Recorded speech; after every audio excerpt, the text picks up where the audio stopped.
All right, so I stopped the time lapse and I'm just going to kind of show you what I'm doing now. I haven't really worked in this area. I've been really focusing on this form here because this seems to be, again, the darkest. So I'm going to go back in and I'm doing another round. So it's basically you do a round and you go over here, you do a round. I might not have to do that too much down here because the values are generally light. There's a lot of kind of buildup of graphite here. This is clearly the darkest form. And there's some darkness here, but I want to get that established. And I'm slowly bringing in the value towards the middle of the apple. So I'm working on my perimeter and then I'm fading it up. Because right here, that does not exist. There's not a big light value there, but there is a little reflected light down here. So I really have to study the apple and really understand where all these things are. So I'm slowly kind of going in there. I did start to do one thing to articulate the form, and that is I put a little darker value back here, and I gave myself a little mark of where the stem comes out. And I believe the stem comes out there, and I hope I'm accurate. It might be a little bit to the right. I'm not sure. I have to double check, but I have my little lines here from before, and I can kind of use those as a guide. And they might be slightly off. Who knows? And again, it's an apple. It doesn't have to be perfectly in that spot. Just hopefully it's relevant to your drawing. So again, I'm building this up, and at this point, because I have such a good base, I'm using my 3B and my 2B pencil to kind of build this up. But my 2B might be a little bit too soft here, so then I would go back down to my B. So now I'm starting to work with my B, 2B, 3B in here. And if I were to jump on this side, then I would probably just work with my B, HB, and maybe a 2B to building this up. And again, there's a light value here. I want to keep that light at the moment. I can always make it darker, but it's hard to take off. So you're kind of slowly raising up the value each time. So I'm going to continue kind of building up the value here in the apple. I'll probably get a little bored of this spot. And then I'm going to start to kind of play around here and articulate this. I might go and kind of work some of the shadows and just kind of play around down there. And then I'll come back to this and I'll be re-energized to go back to that form. And again, I'm drawing on an angle down because at this point I have all of my sighting and measuring complete, and I'm just kind of applying value, and I'm still looking straight on at my subject matter.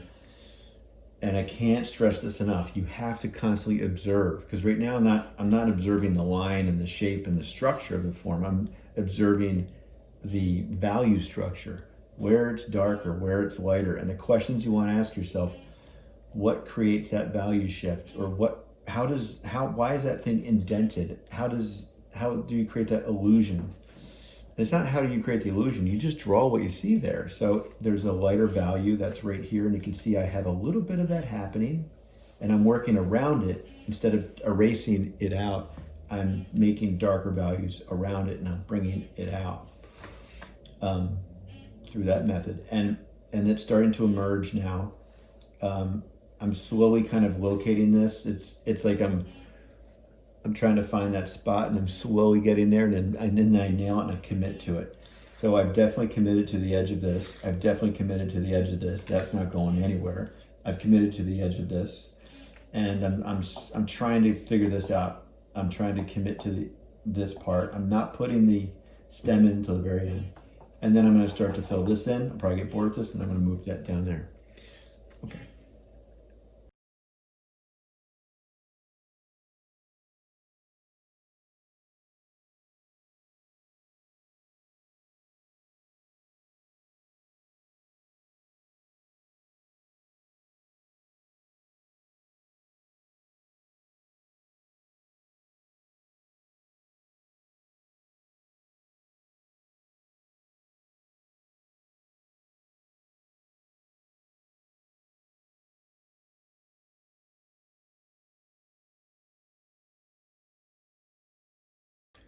All right, so at this point, I'm getting close to the value that I'm trying to achieve with the red apple. Not saying that that's the exact value. I mean, if you look at some of the black chairs I have in the background, I don't know if the camera's picking that up, but I think you can see one. It's not that far from that dark, but I don't want to bring it that dark yet until I bring all these others to that point. I might not even have to take it that far, unless I need a higher contrast for the drawing itself. So right now I'm going to leave it at this, but at least I have it at a point where I can start to look at the more specific things. So that's what I'm talking about, general to specific. This is still pretty generalized, but I took my time. I'm really focusing on the edge. I'm pulling all the values in. I don't have any like striations or weird overlapping. Maybe that little section there I can fix. Maybe that little section there I can fix. But I'm going to layer again on top of there, so it's probably going to disappear eventually. Now I'm going to start to work on this guy because the value of this is not that much different than that. However, it is lighter. It's not that much lighter, but it is lighter. So now I can start to focus on this guy. And then I can start to see that there's this reflection, and it almost feels like a shape right here that I see. There's a shape here. There's a couple little light spots here, which I'm just going to use the value that exists there already and work around it. But what I might have to do is kind of draw where those shapes are very lightly so I could see it, and then I can apply the value around it. And then that's how you kind of subtract or work in the negative, if you will.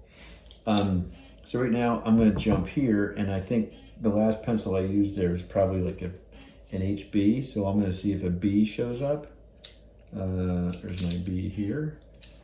And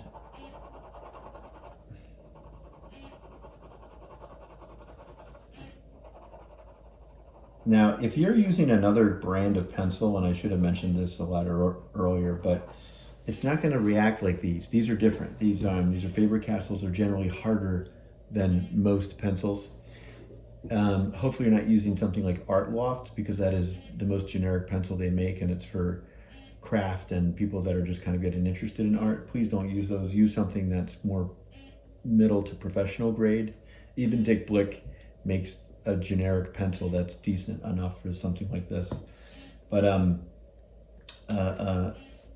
your better quality pencils are going to be harder in nature anyway, but you need good quality pencils to do something like this.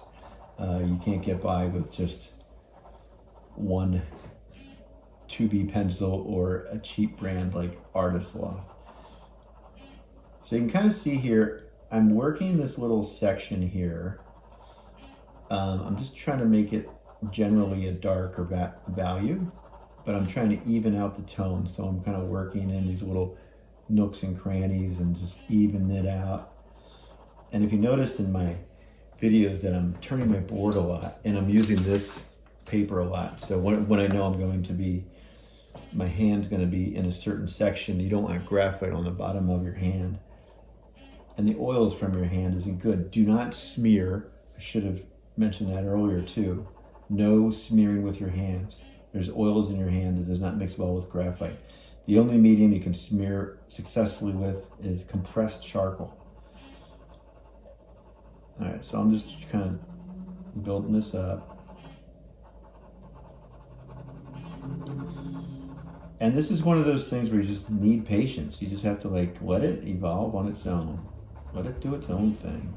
You're going to be so much more happier in the end.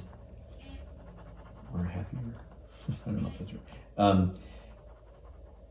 Knowing, or if you just take your time and build it up slowly. If you rush through it, you're not going to be happy with it. You're just going to discard it.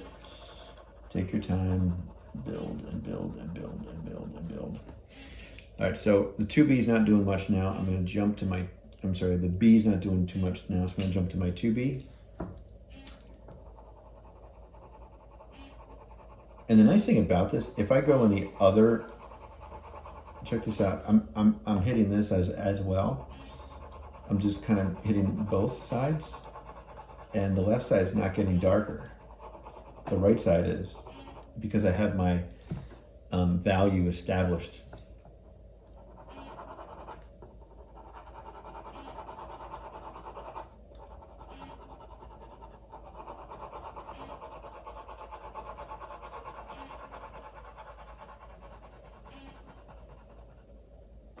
So you can kind of see that starting to get a little darker too, and just the layer by layer by layer. And I'd say like right around here is where the whole thing gets darker. So I can probably just fill that in and I'm going to turn my board, and eventually I'll put my board back to normal. But for right now, I'm going to stop, and then I'm going to start the other freeze or time lapse.